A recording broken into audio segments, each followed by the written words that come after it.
The NFL's concussion litigation, the massive class action that ultimately included all retired players, it was settled preliminarily in August of 2013. It took a while for it to become approved. Eventually, the NFL had to agree to remove all limits, all caps.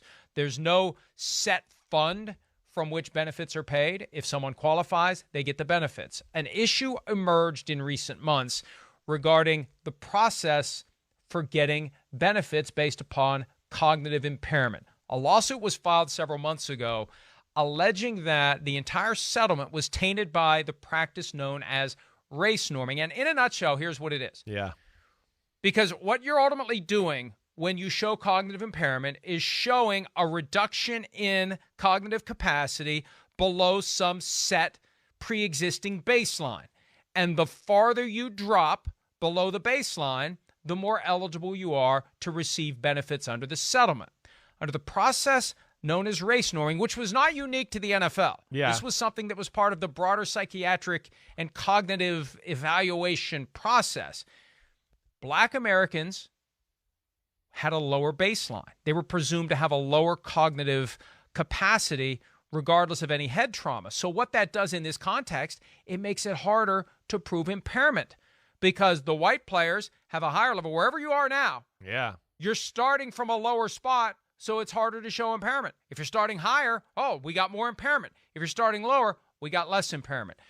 And the lawsuit that was filed was dismissed, but to their credit, Thank you, the NFL. Yeah. has decided to scrap that process altogether and go back and reopen all the claims that were evaluated based upon race norming and redo it with a different standard, a different process that's going to result in greater benefits being paid to players who either were denied or got less than what they should have gotten.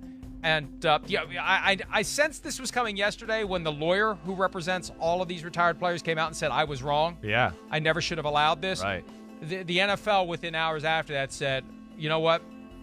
Let's just start over again. And kudos to everyone involved for doing the right thing. Yeah, it's the right thing. There's no doubt about it. I mean, it just was a bad look altogether on a human perspective. And, it looked, very convenient that was the rules set forth there for a league that's 70% or more black, as far as the cash part I don't think that was what it was about. I'd like to think that it wasn't deliberate. I know. I'd like to know. think that Yeah. the NFL didn't say, Right.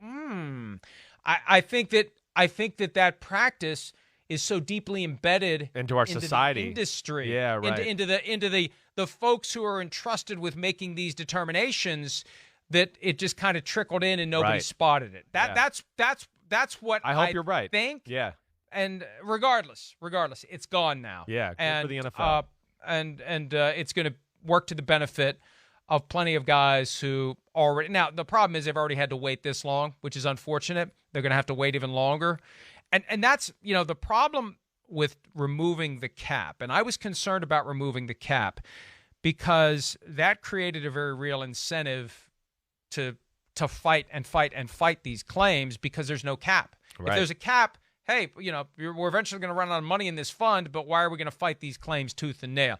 There's been an incentive to fight these claims harder, and there have been stories that have come out over the years that, guys have had a hard time getting what they're entitled to because the process, the defense against these claims has been aggressive. But one big element has now It's great. evaporated. Way to go, NFL. They're going to go back, and they're going to look at these claims again, and better late than never. But it would have been better, obviously, if that never had been used in the first place. Hi, I'm Mike Tirico, and thanks for watching. Make sure to hit subscribe for the latest news and highlights from NBC Sports.